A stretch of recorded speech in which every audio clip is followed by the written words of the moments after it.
Good morning to everybody here and everybody afar. It's quite exciting to know that we have a sort of a worldwide classroom, and it's really a very good feeling. First of all, I want to thank all of you that have wished me a happy birthday. It's very kind of you.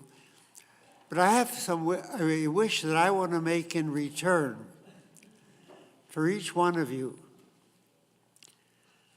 I hope that when every one of you reaches the age of 97, you feel as good as I do today.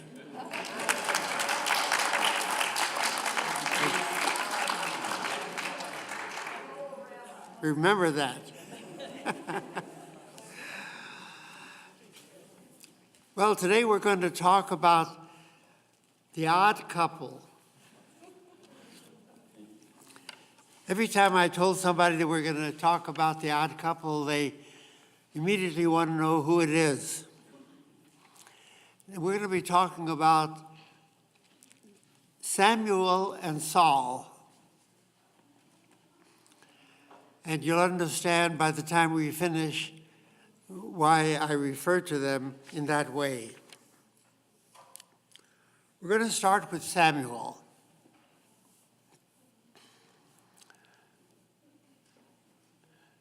The story of the birth of Samuel is really one of the loveliest and almost humorous stories in the Bible. The story begins about a man in Israel, in a place called Ramah,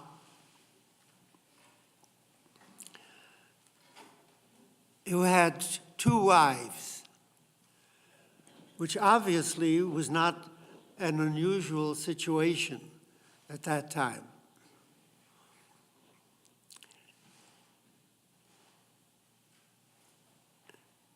One of his wives bore fruit. She had children, Peninnah, and the other wife, Hannah, did not have any children. But in one of those interesting family situations,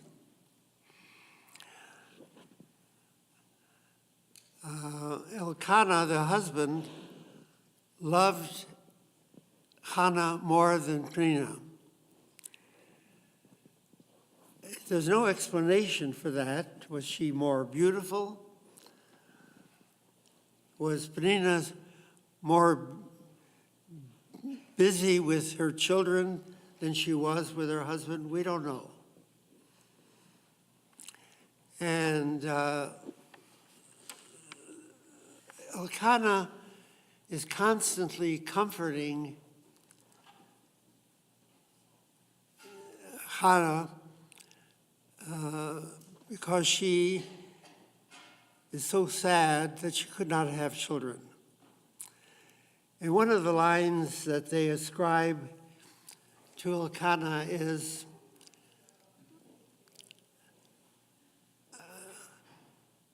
am I not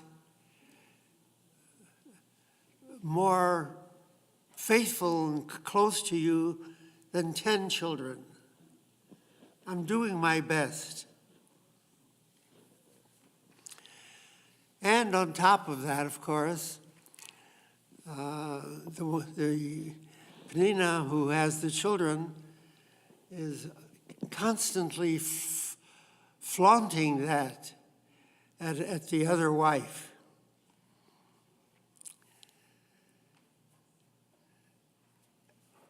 To the point where Hannah,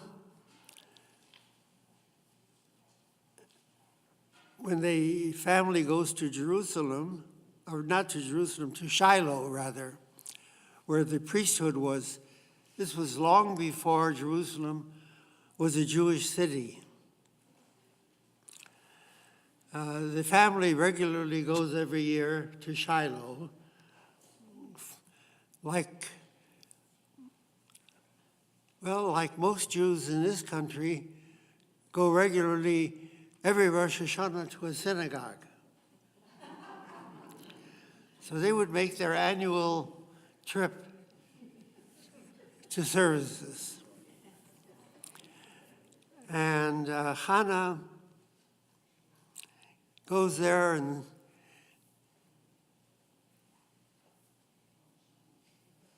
sits there and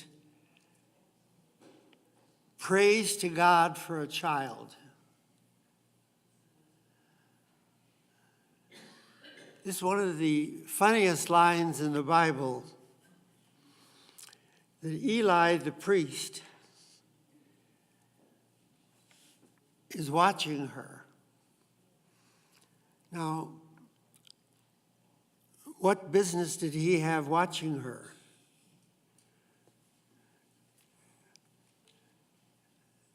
Obviously, they didn't have a women's section with a curtain to prevent that from happening.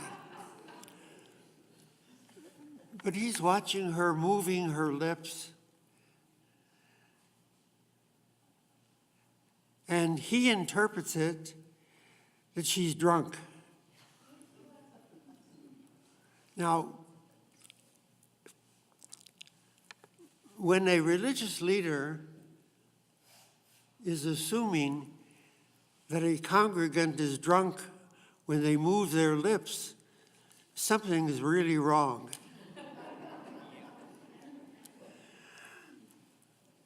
I have to confess, I actually look around I used to look around during services and watch if people were moving their lips, hoping I would see some movement. But Eli interpreted it that she was drunk. And he walks over to her. I just can't imagine any rabbi doing that today. Chastises her. How do you come to the temple here drunk? Stop drinking and coming to the temple. And she very innocently says to him, I'm not drunk. I didn't drink anything. I was praying. Now, why should the priest, Eli, be surprised that she's praying? He ought to be delighted. But he does ask her, what are you praying for? And she explains. And then he sort of makes up for everything.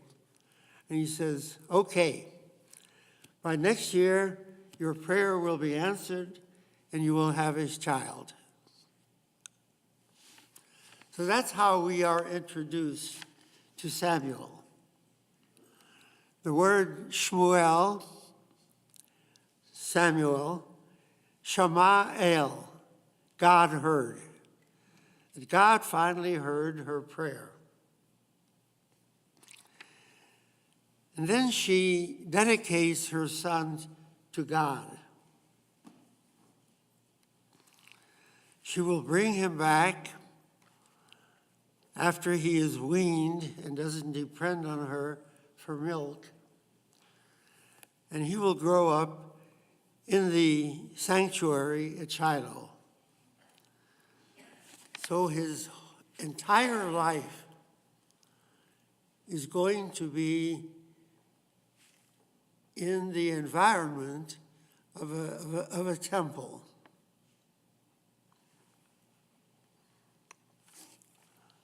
This was her gift to God for the gift that God gave to her.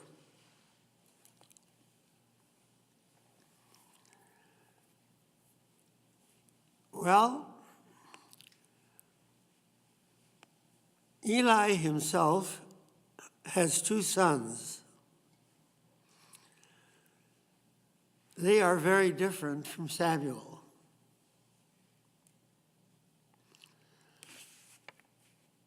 They take advantage of the fact that they're the rabbi's children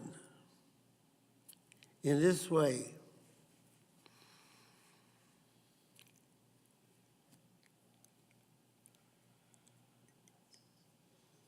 Just a comment. I just wonder,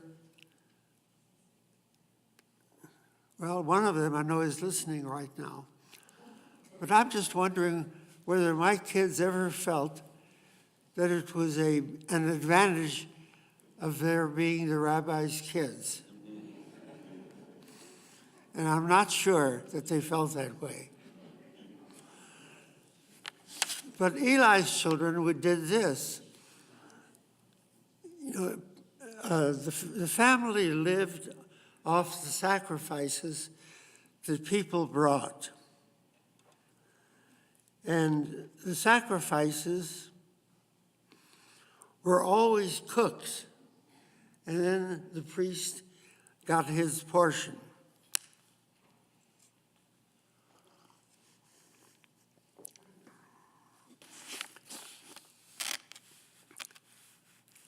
But Eli's children didn't like cooked meat. They liked broiled steak.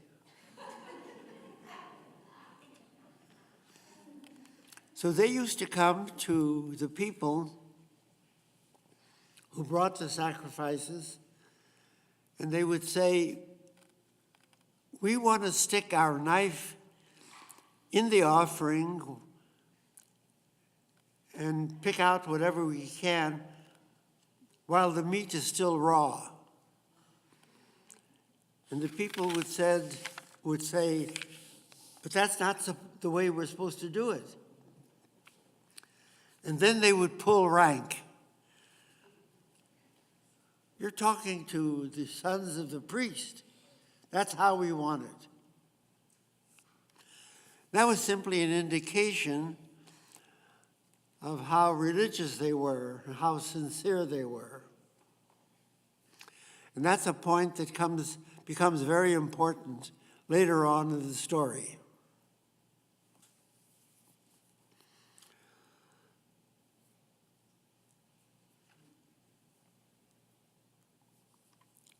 So we have Samuel growing up. And this is a time when the greatest enemy that the Israelites had among their neighbors were the Philistines. The reason we're so interested in the name of Philistines is because they gave the name Palestine, by which the country was known for so many centuries. They were a very warlike people. They were referred to often as the sea people. They had arrived on the western banks of the Mediterranean by sea from, we assume, approximately Italy. As a matter of fact, scientists have found very striking similarities between the Philistines and the Etruscans, who you remember were in Italy before the Romans conquered Italy. We also know from history that before they came to Palestine, they tried to invade Egypt. And there was a major battle fought between the Egyptians and the Philistines, and the Egyptians drove them off, and they settled on the banks of Palestine. And then they began to invade inland. A passing comment that I want to make now. The whole story that we're going to be talking about through the whole book of Samuel and beginning in the book of Kings describes a time when the land of Palestine, or Canaan, was relatively unnoticed in the ancient world, which means it was a time after the great empire-building period of Egypt under the 18th dynasty that we talked about before in connection with Moses, and before the emergence of the great Assyrian dynasty to the east. So basically, that land was occupied by Canaanite cities and wandering groups of people called Habiru. But no great world power threatened that region.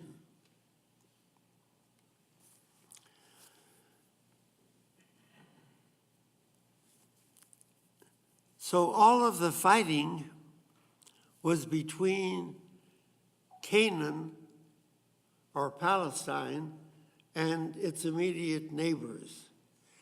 And the strongest of them were the Philistines.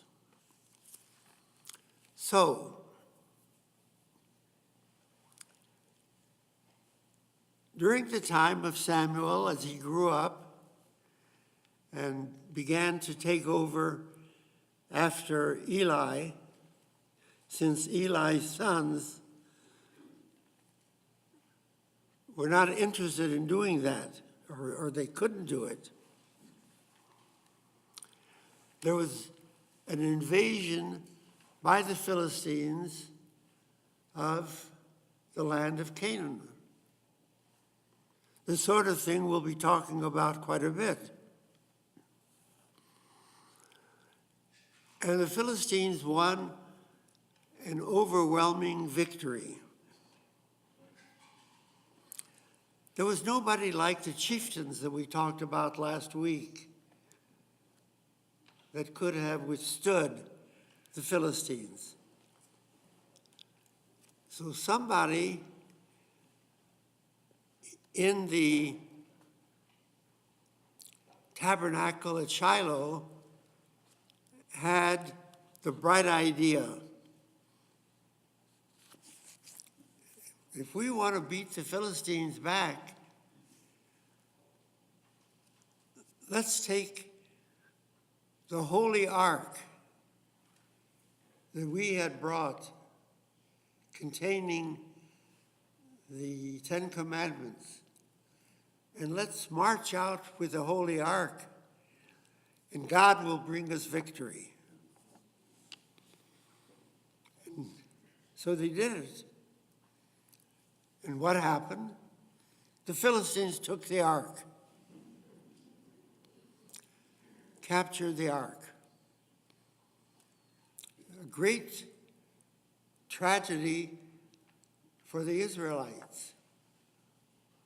What do they have left after Sinai, after being freedom from Egypt? They finally come to the land of Israel. They lose out to the Philistines, and even the holy ark is taken.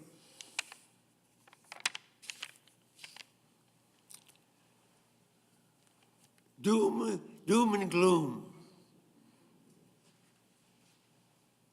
Where is God, and where are his God's representatives? But one of the funniest stories in the Bible now occurs. God has not forgotten his people. It's true that they fell to the Philistines.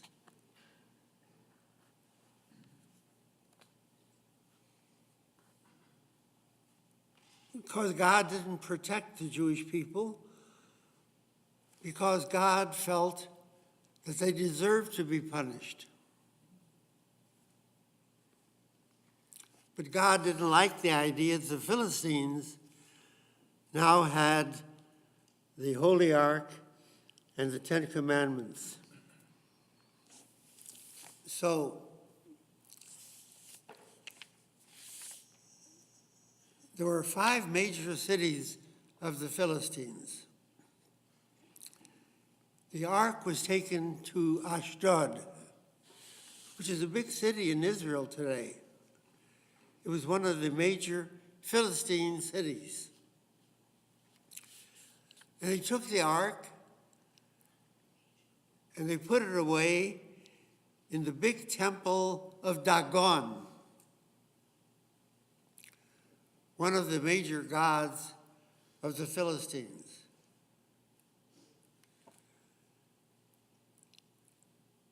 The next morning, when the Philistines went to services,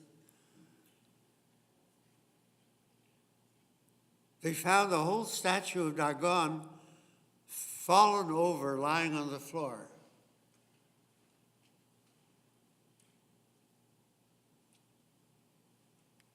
It reminded me of the stories they told about Abraham.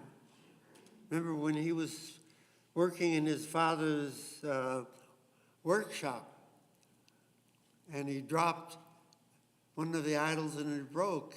And he said, well, the other idols ganged up on him. Well, what happened here?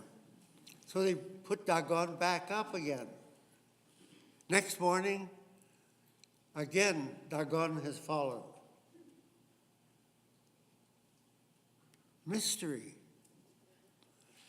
Not only that, but all of the people of Ashdod suddenly began to suffer from hemorrhoids. Let me tell you, despite your reaction, hemorrhoids are not funny. They suffered. They began to say to themselves, what do we need this ark? Dagon falls, we're suffering, let's get rid of it. So they sent it to another of the Philistine cities. They sent it to Gath, city of Gath. Same thing happens in Gath. Gath gets rid of it and sends it to Ekron. Same thing happens to Ekron. They sent it to the other remaining cities. Every time they suffered the same fate.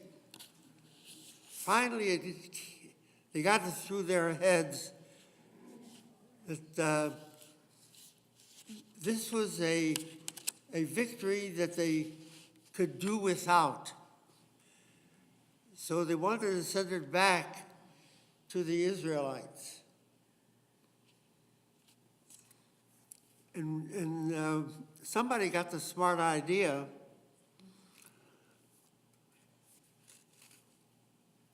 Instead of just sending it back to the Israelites, we should send gifts to the Israelites to really express our regret that we had taken away their ark. Here's your ark back and these gifts. So what do you give somebody in a situation like that? I know a lot of people who spend a lot of time giving a lot of thought to what kind of a gift they should give for a special occasion. Somebody got the bright idea. We're going to make golden hemorrhoids. Pure gold. And along with the hemorrhoids, they also suffered from mice. We'll make golden mice and golden hemorrhoids, and that'll be our gift. I can tell you the Jewish people had never received a gift of that nature before. And they loaded it on wagons and sent it back to the Israelites. But of course, the relations between the two people remained the same.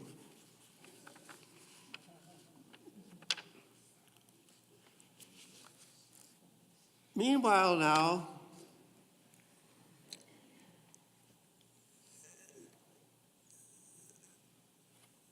thoughts were beginning to turn in the minds of the Israelites.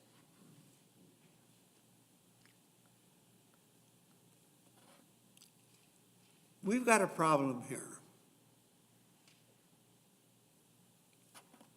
It's true that God intervened and the ark came back, and for a moment we have peace, but this is not a long-term solution.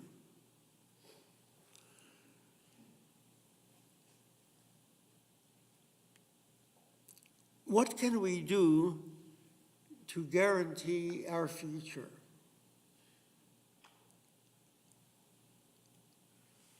We have been led to think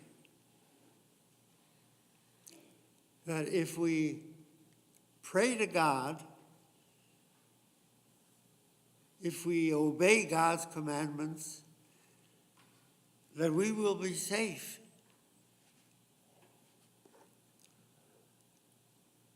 But it's not working.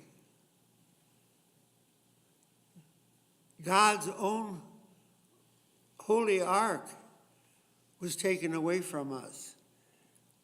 We didn't recapture it. They gave it back to us. They just wanted to get rid of it. There's only one solution. We have to do what all normal people do to assure their national security. And what is that? It's not a wall.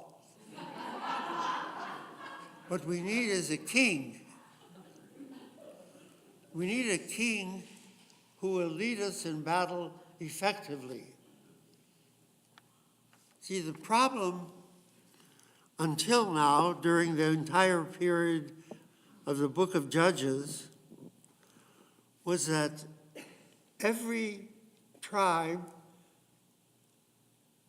was free to decide whether they wanted to join in a sort of a NATO, a defense organization. And most of the time, as a matter of fact, all the time, we never could get 100% participation,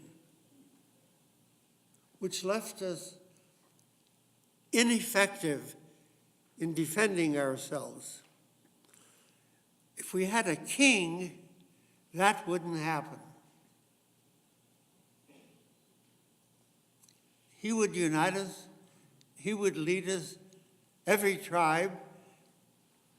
They wouldn't have the option of joining or not.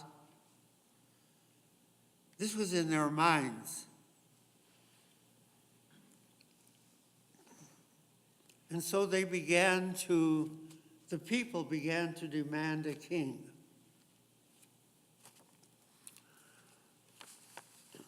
Samuel, who is now the leading figure of the country, was absolutely opposed to it.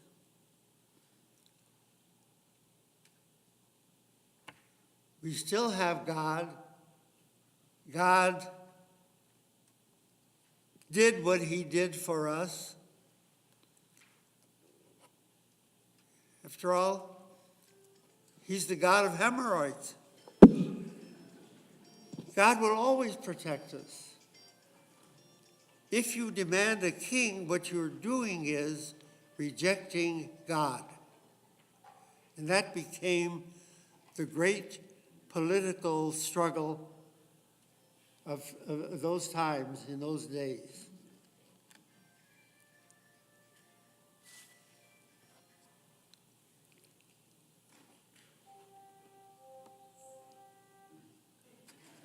But surprisingly enough, one more thing happened that tipped the balance that I would never have expected that to happen. And that was, it turns out, as we read in the book, that Samuel, like Eli, also had 2 children. And those 2 children turned out to be no goodniks, just like Eli's 2 children. They were taking bribes also. They were taking advantage of their position as the sons of Samuel. And this became known to the people.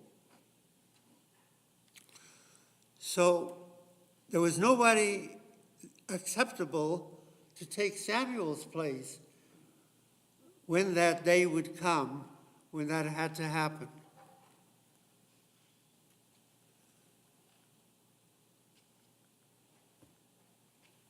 And on top of all that, we read that God told Samuel, simply, listen to the people. But before you give them a king, tell them what they're getting, what a king brings, what a king does. They think that a king is going to be their savior from all of their enemies. But that's not all that's involved in having a king. And so we read in the book of Samuel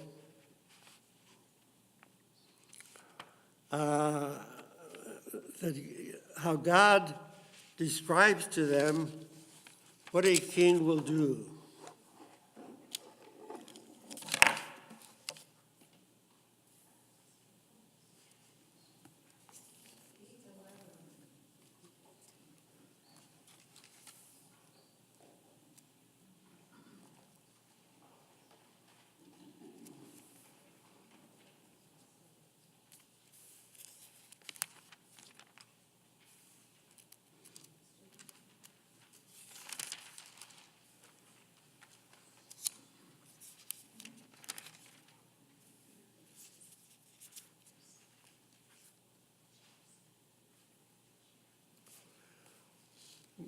God said to Samuel, this is chapter 8, verse 7. God said to Samuel, listen to the voice of the people in all that they say to you. For it is not you whom they have rejected, but it is me whom they have rejected from reigning over them.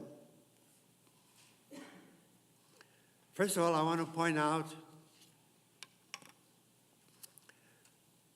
That line alone, I think, is one of the great lines in the Bible. Vox populi, listen to the voice of the people. Ultimate power comes from the people.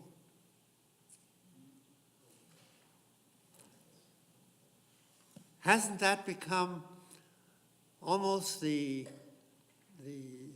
slogan of American democracy? A kind of a democracy that to this day we are still trying and working hard to defend. Listen to the voice of the people.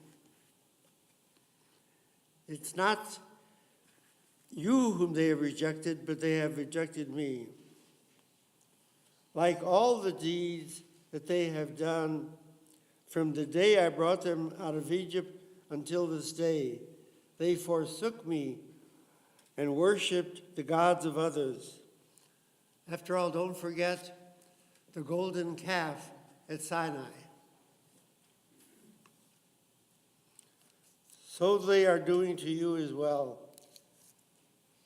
Now heed their verse, but be sure to warn them and tell them about the protocol of the king.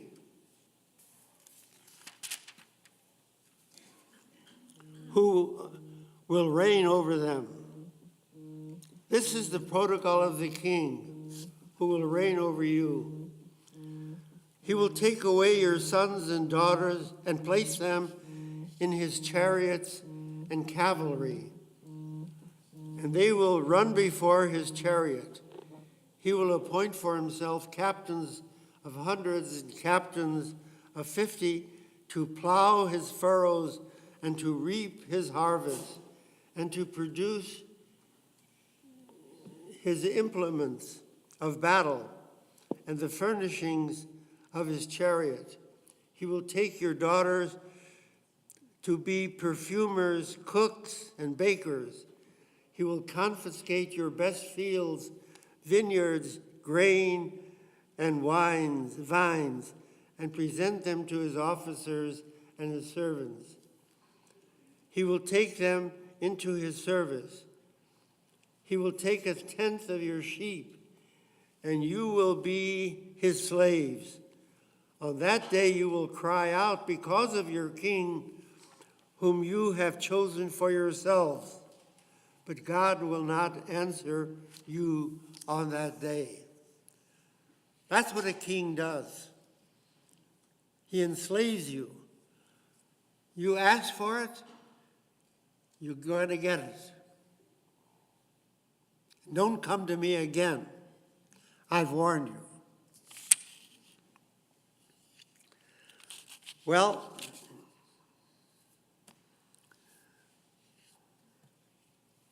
now we come to Saul. So who's the king that he appoints?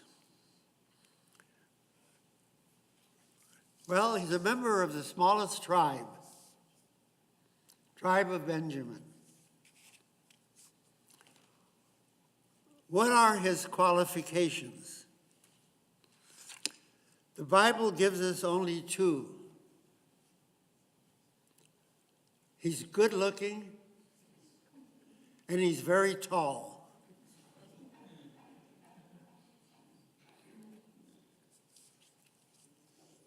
Something about the Bible, generally speaking, when they define somebody or describe somebody as being good looking, then you got to worry.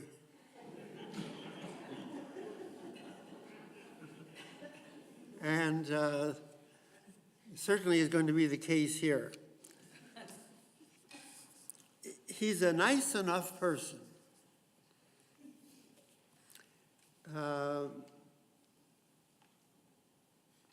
Rather simple, but he does a good job. How do we introduce him? I mean, how is he introduced to us? Well, he's introduced in the book by saying that his father, Kish, sends him out to look for some lost donkeys. And he does what his father asks him. He goes from place to place to look for the donkeys.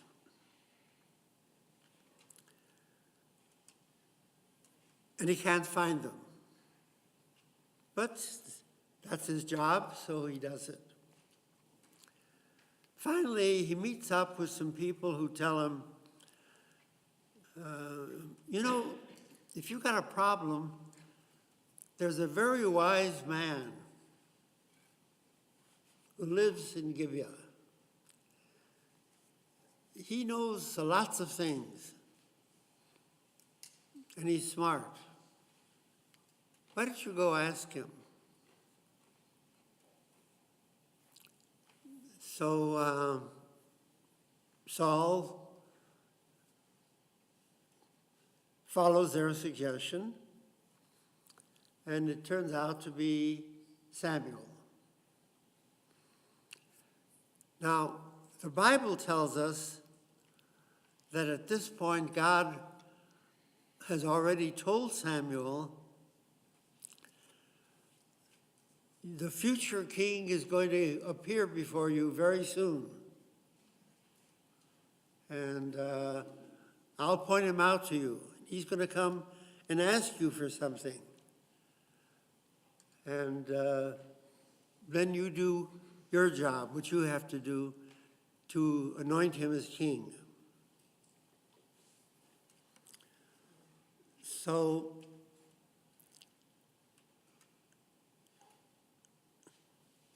Saul comes up to Samuel, and it's interesting the details that the Bible gives. He knows that he's going to have to pay him for his information, because that's Samuel's job. Job of being a judge was only part of what he had to do. He had to answer people's questions.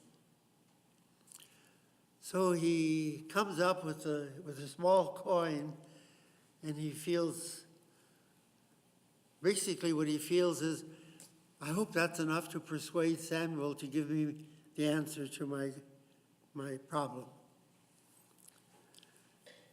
So he goes up to Samuel, and first Samuel tells him, first of all, you don't have a problem anymore. The donkeys have been found. They're home now. But I have something else to tell you. I'm going to make you king.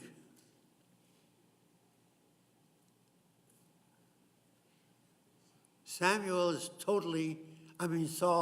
is totally befuddled. Me? What have I done? God has selected you.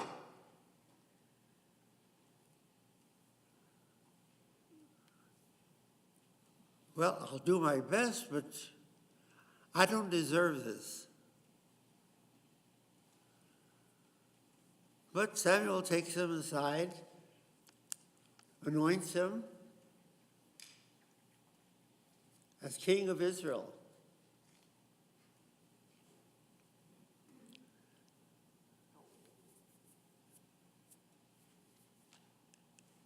Saul accepts this charge, but doesn't quite grasp it. And then suddenly, fortuitously, something happens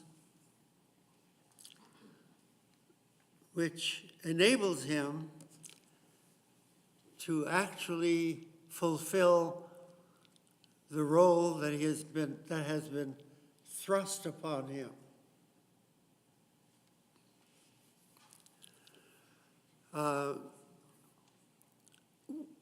We've been talking, particularly last week, about all of the enemies of Israel,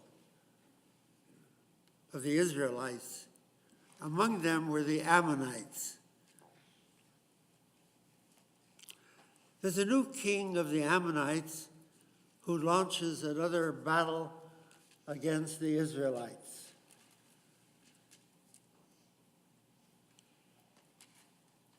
He has an interesting name. The Bible is filled with interesting names. His name is Nachash, snake, a symbol of evil in the Bible. After all, the snake got the whole human race into trouble, being kicked out of the Garden of Eden.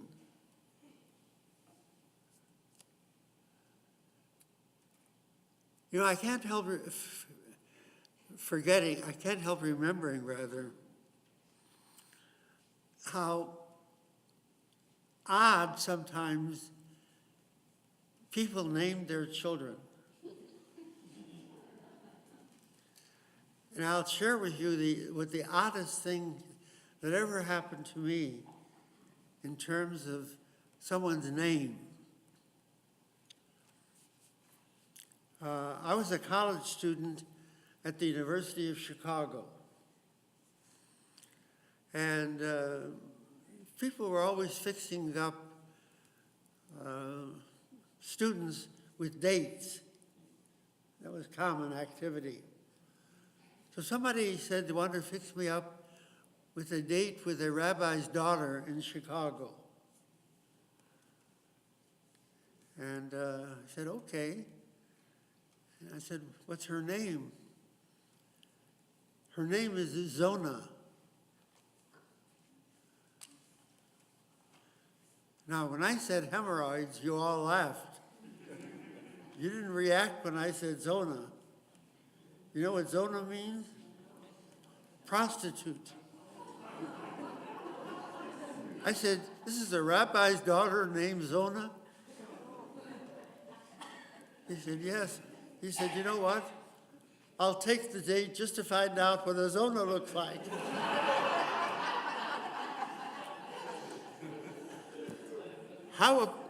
How a rabbi could name his daughter Zona, I never found out. Anyway.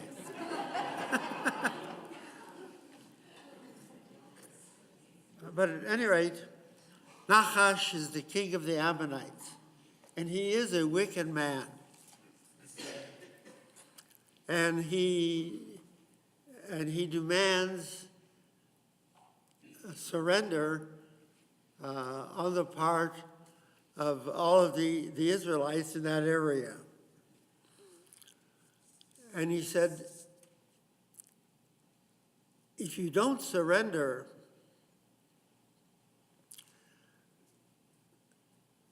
then I will put out the right eye of everyone there. So the people there said, give us a week to give you an answer. He said, fine. Then they came to Samuel, which they always would have done. What shall we do? Samuel, at this point, I think, was quite pleased to be able to say, I want you to meet your new king. He'll take care of your problem. So Saul is standing there listening, saying to himself, I imagine, this is my first challenge as a king. So he did something very courageous and emphatic. He took an ox and he cut it up in 12 pieces. And he sent out the pieces to the heads of all the 12 tribes. And he said to them, if you don't join me in war against the Ammonites, this is what's going to happen to you and your tribe. That's the act of a determined leader. Not waiting for them to volunteer, whether they want to join or not join. This is the demand of the king. And the response was unanimous. They all joined with Saul, and they went against the Ammonites and routed them, defeated them completely. So that's what Saul does at the very beginning of his career and justifies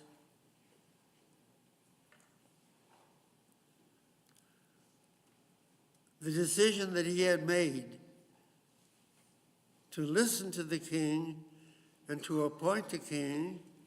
And this is exactly what they wanted to happen, and it's exactly what happened. That immediately established his reputation to be the kind of a leader that they were eager to have, that would defend their people against all of their enemies.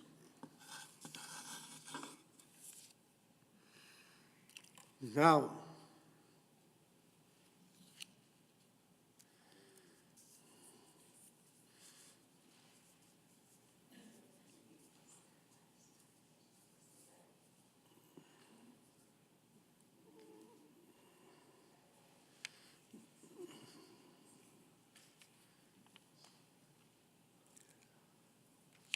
then after that battle,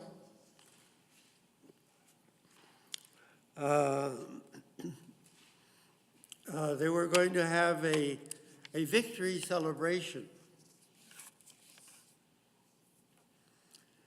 And at the victory celebration, there were going to be sacrifices offered to God for the great victory that they had achieved.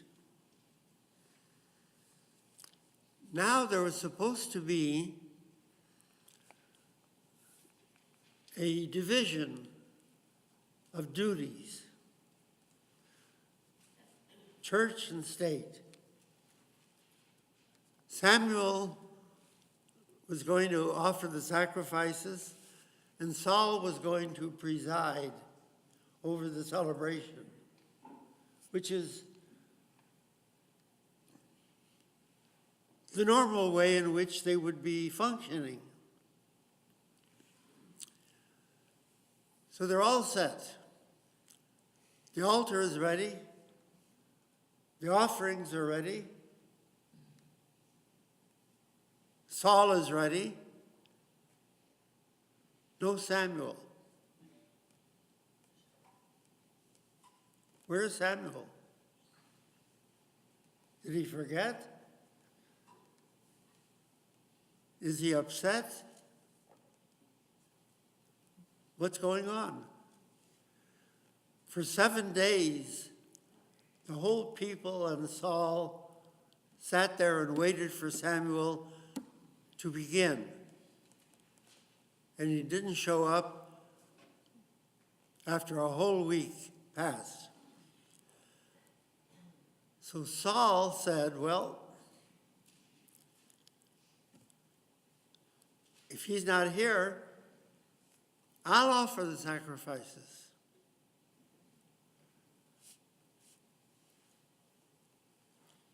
Now, what would you have done?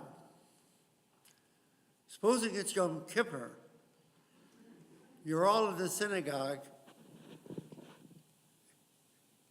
and the rabbi doesn't show up. The cantor doesn't show up. How long would you wait? And then what would you do? I don't know. I'm not answering your question. But I want you to think about it. Anyway, Samuel finally shows up without an excuse from his parents. Is furious with Saul. You have violated the function. You had no right to offer the sacrifice. That's my job, not yours.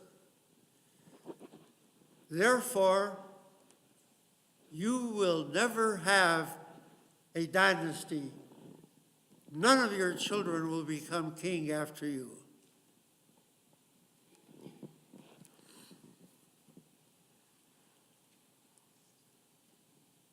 So, I'm not going to say anything more about the odd couple. What are their relations at this point? I'm just going to leave that for you to think. What I do want to point out is this.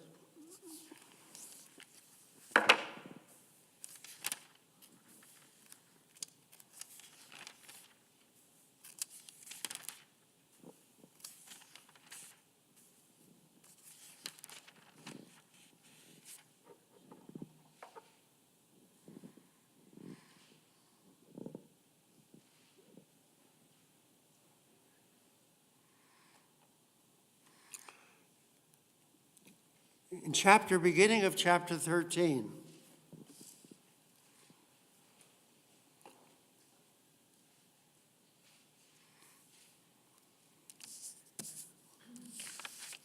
Is it there? Wait a second.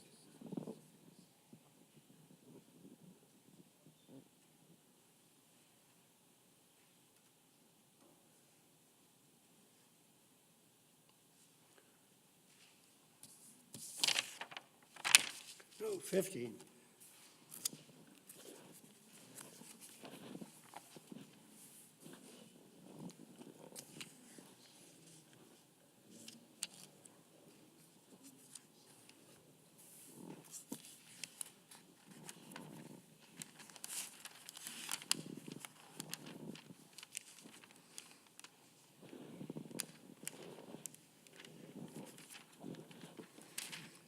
The beginning of chapter 15.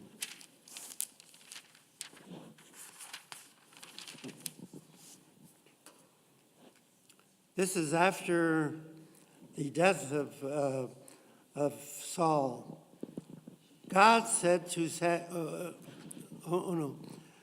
let's look at verse 14 of 34, or 35 rather, of the previous chapter 15. Samuel went to Ramah, and Saul went to his home at Gibeath Shaul. Samuel never again saw Saul until the day of his death. For Samuel mourned over Saul, but God had reconsidered his making Saul king over Israel. And then in chapter 16, it goes on to say, God said to Samuel, "How long will you mourn over Saul, when I have rejected him from reigning over Israel? Fill your horn with oil and go forth."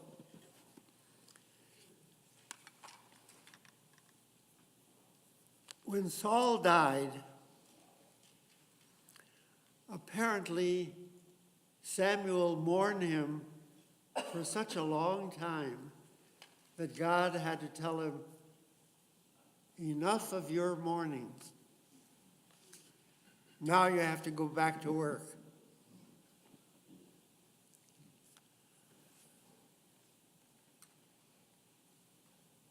One more thing to think about then. What was it about the relationship of Saul and Samuel after these kinds of conflicts in which they engaged that led Samuel to mourn so heavily for Saul that he had to be stopped by God to go back to his normal routine? This is the odd couple, the unusual bond.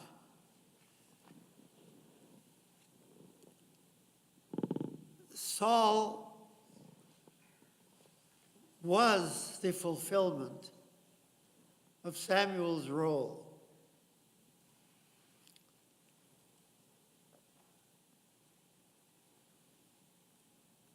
Samuel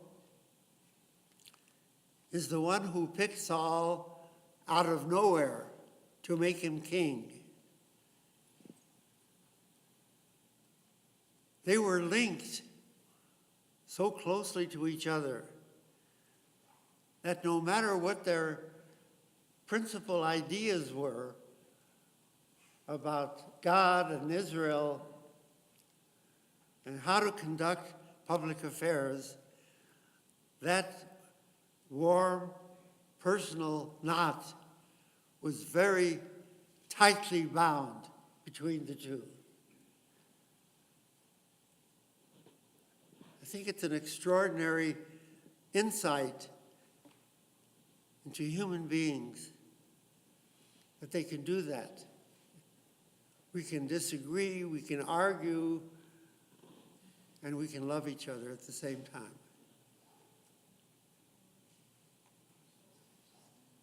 Anyway, any comments or questions?